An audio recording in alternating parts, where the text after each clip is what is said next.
జై శ్రీరామకృష్ణ. శ్రీ శారదాదేవి వచనామృతము. తల్లి తనయుడు. 1898 సంవత్సరము ఏప్రిల్ 22వ తేదీ త్రిగుణాతీతానంద స్వామితో బోస్పారా వీధిలో ఇంటికి వెళ్ళారు. 10/2. అప్పుడు సమయము 1:30 అయి ఉంటుంది. అది ఎవరి ఇల్లో, ఎవరు వస్తున్నారో ఎవరు వెళ్తున్నారో నాకు తెలియదు. క్రింది భాగంలో కొన్ని గదులు ఉన్నాయి. వాటిలో ఒక గదిలో ఒక సాధువు పడుకొని ఉన్నారు. ఆయన త్రిగుణాతీతానంద స్వామిని నా గురించి అడిగాడు. ఇతడు నీ తమ్ముడా? మాతృదేవి విశ్రాంతి తీసుకుంటున్నారు. పూజా మందిరము తెరవగానే చెప్తాను. ఈ మాతృదేవి ఎవరు నాకు తెలియదు. శ్రీరామకృష్ణుల గురించి ఒకంత విని ఉన్నాను. కానీ మాతృదేవికి ఆయనకు ఉన్న సంబంధం ఏమిటో నాకు తెలియదు. ఇంతలో స్వామి యోగానంద స్వామి వచ్చి మిఠాయి ప్రసాదం ఇస్తూ ఇది మాతృదేవి ప్రసాదము అని చెప్పారు. ఇలా పలుమార్లు మాతృదేవి నామధేయాన్ని వింటున్నప్పుడు మాతృదేవి ఆయన తల్లిగారై ఉంటారనుకున్నాను. విశ్రాంతి సమయం గడిచింది. అప్పుడు సాయంత్రం 4 గంటలయ్యింది. మేడ మీద పాత్రను ఉంచిన శబ్దం వినవచ్చింది. వెంటనే యోగానంద స్వామి, ఇక మీరు వెళ్ళవచ్చు.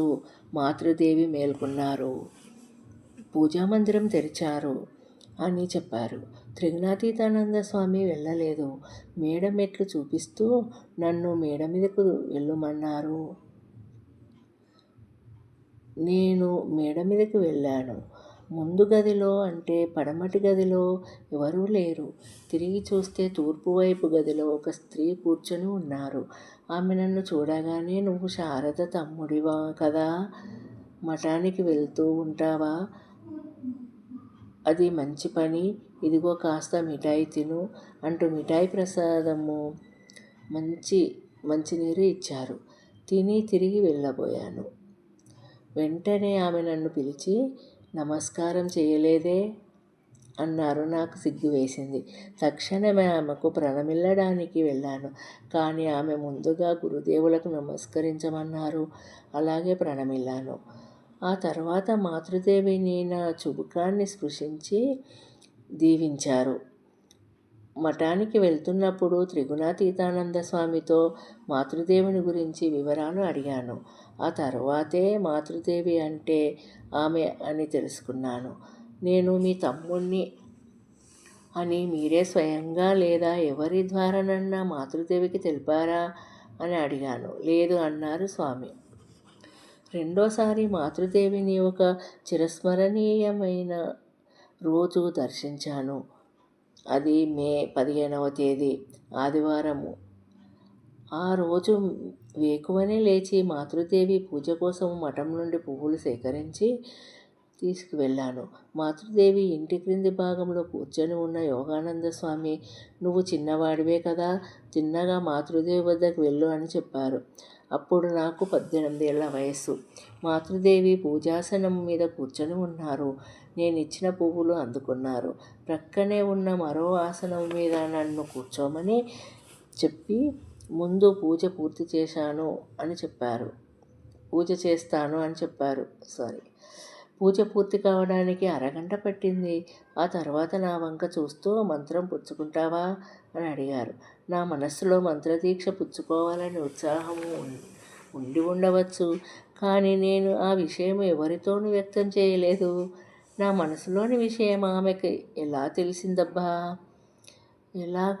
ఎలాగో తమ పాదపద్మాల వద్ద నాకు కూడా చోటు కల్పించారు.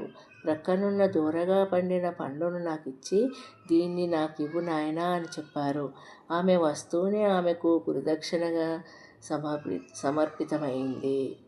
ఆ తర్వాత అప్పుడప్పుడు మాతృదేవి వద్దకు వెళ్ళిరాసాగాను.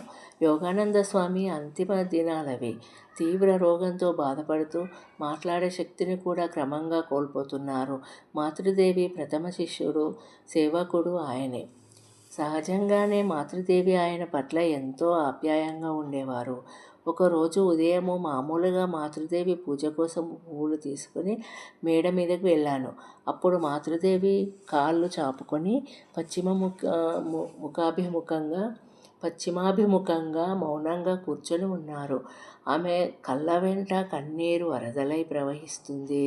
తీవ్ర అనారోగ్యంతో బాధపడుతున్న స్వామి గురించి ఆలోచిస్తూ ఆమె కన్నీరు మున్నీరవుతున్నారని అర్థమైంది. నా చిన్న బుద్ధికి స్ఫురించినట్లు మాతృదేవిని అర్థం చేసుకున్నాను. ఆ సంగతి ఆమె గ్రహించినట్లున్నారు. మాతృదేవి: నా కుమారుడు యోగిన్ ఏమవుతుంది నాయనా? నా కుమారుడు యోగిన్కి ఏమవుతుంది నాయనా? నేనన్నాను, ఏమవుతుంది, నయమవుతుంది. మీరెందుకు ఆందోళన చెందుతారు? మాతృదేవి: కానీ నేను చూసింది మరోలా ఉంది. నేను ఏం చూశారు? మాతృదేవి: యోగిన్ను తీసుకువెళ్ళడానికి గురుదేవులు వచ్చారు. ఉదయం చూశాను. ఇలా అంటూ మాతృదేవి విలపించసాగారు. తాను చెప్పిన విషయం ఎవరికి చెప్పవద్దన్నారు. ఆమె మాటలు శిరసావహించి ఈ విషయం ఇంతదాకా ఎవరికి చెప్పలేదు. కానీ ఎందుకో తెలియదు, ఇది వ్రాస్తున్నప్పుడు మాత్రము నాకు తెలియకుండానే బయటకు వచ్చింది. ఆ రోజు మధ్యాహ్నం యోగానంద స్వామి మహాసమాధి చెందారు. అప్పుడు ఆయన ముఖమండలాన అపూర్వమైన తేజస్సు బాసిల్లింది. అది చూడగానే కృష్ణలాల్ బిగ్గరగా విలపించసాగారు. ఆ ఏడుపు వినగానే మేడ మీద ఉన్న మాతృదేవి కూడా బిగ్గరగా విలపించడం మొదలుపెట్టింది. ఆమె కాస్త పెద్దగా మాట్లాడడం సైతం ఇంతదాకా నేను విన్నది లేదు. కానీ ఈరోజు బిగ్గరగా విలపించారు. నేను రివ్వున మేడ మీదకు వెళ్ళి మాతృదేవి పాదాలు పుచ్చుకొని ప్రశాంతంగా ఉండమని వేడుకున్నాను. కానీ నా వేడుకోలు ఫలించలేదు. నువ్వు పో, వెళ్ళిపో, నా యోగిన్ నన్ను విడిచి వెళ్ళిపోయాడు అంటూ మళ్ళీ విలిపించసాగింది. జై శ్రీరామకృష్ణ.